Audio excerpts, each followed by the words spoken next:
თბილისის მერია ტრაგედიის შემდეგ იწყებს მოქმედებას და დღეს მერის მოადგილემ მედიასთან კომენტარის დროს დაანონსა, რომ შეისწავლიან ამ კორპუსს და იმ სახიფათო ზონებს მოხსნიან, ბეტონებს, რომელიც შესაძლოა კვლავ ჩამოცვენის და ჩამოვარდნის პირას იყოს, რატომ არ გატარდა ეს ღონისძიებები მანამდე, მერის მოადგილეს კონკრეტული პასუხი არ აქვს. დღეს პირველად მოვისმინეთ მაგალითად მათგან განმარტება, რატომ ვერ ხდებოდა უსაფრთხოების დაცვა არა მხოლოდ კორპუსის მკვიდრებისთვის, არამედ ფეხით მოსიარულეებისთვის. ბენდელიას ჰქონდა ასეთი განმარტება, რომ რადგან ხალხი ჯერ კიდევ კორპუსში ცხოვრობდა, არტოვებდნენ საცხოვრებელ ბინებს, ამ კორპუსს ისე ვერ შემოსაზღვრავდნენ, რომ ფეხით მოსიარულეები დაეცვათ. ერთი წელი არის მოსახლეობასთან მიმდინარეობს ამაზე კომუნიკაცია.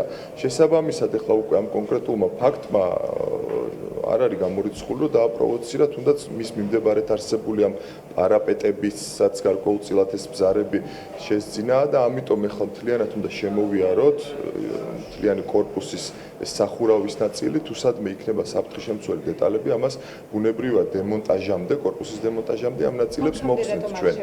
სწორედ რომ შესაძლოა ეს აქამდე შეფასებულიც იყო, ნახე გეუბნებით, აქამდე შეფასებულიც იყო, დასკვნების დადებული იყო და მოსახლეობასთან სწორედ ამ მიზნით ჰქონდა ჩვენ კომუნიკაცია, რომ ეს არის ხომ არ იცოდნენ, რომ ეს კორპუსი საშიში იყო. კი ბატონო, ნახეთ, მოსახლეობასთან თქო სწორედ ამ მიზნით ჰქონდა ჩვენ კომუნიკაცია, რომ ეს არის ავარიული, ეს კორპუსი რომ არ ყოფილიყო ავარიული და პირველ რიგში მათთვის არ ყოფილიყო ეს უსაფრთხო, რომ ყოფილიყო უბრალოდ მათთვის. მაშინ საერთოდ არ დავიწყებდით მაგათთან კომუნიკაციას და არ ჩანაცვლებაზე არ ვილაპარაკებდით. და რაც შეეხება ეხა იქ ფეხით მოსიარულეებს, რამოდენიმეჯერ გაისმა კითხვა, რომ რატო არ შემოღობეთ მთლიანი პერიმეტრი და ასე შემდეგ და უბრალოდ წარმოუდგენელია, როდესაც კორპუსში ადამიანები ცხოვრობენ, როგორ უნდა შემოარტყა გარედან დიდი გალავანი ამ კორპუსს და ჩატოვა ეს ხალხი შიგნით. ანუ ფიზიკურად ეს ხალხი ვერ გამოყავდა კორპუსიდან და გალავანი და ღობე როგორ უნდა შემოგვერტყო მთლიანი კორპუსისთვის. ტუნის შენობა ნაგებობა არის მესამე ხარისხის ავარიულობის კატეგორია აქვს. ამ საკითხთან დაკავშირებით, როდესაც დაისვა ეს თემა, რომ უნდა მომხდარიყო ჩანაცვლების პროგრამაში მონაწილეობის მიღება, გაცნობითი ხასიათის შეხვედრა შედგა თვითონ განვითარების ფონდის მიმართ. არ ყოფილა არანაირი მომართვიანობა კონკრეტულად ამ მოსახლეობიდან.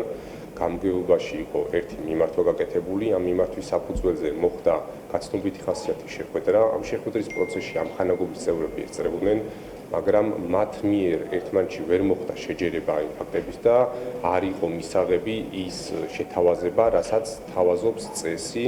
ზოგს უნდოდა, ზოგს არ უნდოდა.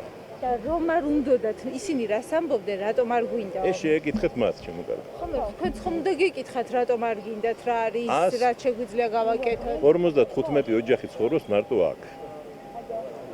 წარმოიდგინეთ რა თქვენ, რომ ყველა ადამიანს ინდივიდუალურად რა პრობლემა რატო არ უნდა, ეს მისი საქმეა, უნდა თუ არ უნდა, გამოძიებას ვერ ჩავატარებთ. მოსაზღვრა მესამე კატეგორიაზე არ ხდება. მესამე კატეგორიის ბინები არის, რა ვიცი, უამრავი. როგორ გონიათ რა, ყველა უნდა შემოისაზღვროს? მერიაში უკვე მესამე დღე ამტკიცებენ, რომ არსებობს დასკვნები, რომლის მიხედვითაც ეს კორპუსი არის მესამე ხარისხის ავარიულობის თვალსაზრისით. დღეს ჩვენ ჩავწერეთ ერთ-ერთი მოქალაქე, რომელიც ამბობს, რომ წლების წინ სამხარაულის ექსპერტიზის დასკვნა აიღეს მან და მისმა მეზობლებმა, რომელმაც დაადგინა, რომ სწორედ ის სადარბაზო, საიდანაც პარაპეტი ჩამოვარდა, მეხუთე სადარბაზოში ავარიულობის ხარისხი იყო მეოთხე კატეგორიის. ახლა ამბობს, რომ რეალურად ის შენობაში შესვლას და პირადი ნივთების გამოტანას ვერ ახერხებს, თუმცა დღეს მოქალაქეები, რომლებიც ჩავწერეთ, ამბობენ, რომ მათი ბედი არის გაურკვეველი და ზუსტად არ იციან, როგორ გააგრძელდება ამის შემდეგ მათი ცხოვრება და სად გააგრძელებენ აშენებამდე ყოფნას. მეოთხე კატეგორიისა გვაქვს მონიჭებული. მეოთხე კატეგორია, ქონდა სამხარაულის დასკვნა გვიდევს. მესამე არის, მესამე არა, მეოთხეა. სამხარაულის დასკვნა გვიდევს ერთ-ერთ მეზობელსა. იქ ცხოვრობდი გუშინ წინდელ დღემდე.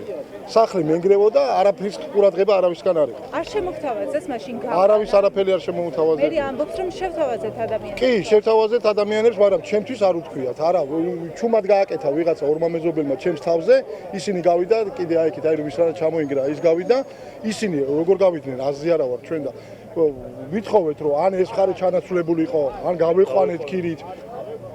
არაფერი არ იყო მაშინ. და გაყვანის თაობაზე, რომ მეხუთე სადარბაზო გაიყვანათ, ეგეთი არ ყოფილა. ახლა თუ გქონდა ვითხოვეთ მეხუთე სადარბაზო გავიყვანეთ, მაგრამ არ გავიგებთ. არ ვიცი, ჩვენ გამგეობაში.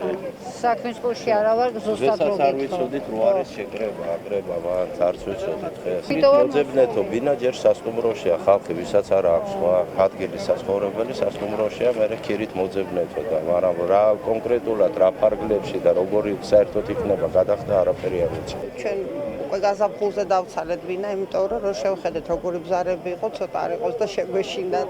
რამოდენიმეჯერ ჩატარდა კრება.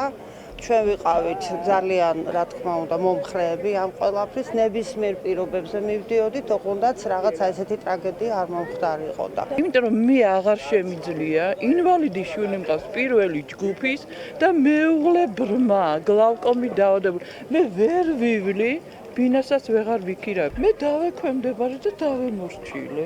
როგორც მითხრენ მოვიქეცი ისე და მე ვთავაზობ ხა და ვეუბნები რომ ის თანხა რო თქვენ რომ უნდა მიქირაოთ მე ბინა მიეცით ჩემში გადმომირიცხეთ. ჯერჯერობით შინაგან საქმეთა სამინისტროს ახალი განცხადება არ გავრცელებია და ამ დრომდე უცნობია დაიწყო თუ არა გამოკითხვების სერია საგამოძიებო უწყებაში და არიან თუ არა გამოკითხულები მათ შორის მერიის მაღალჩინოსნები.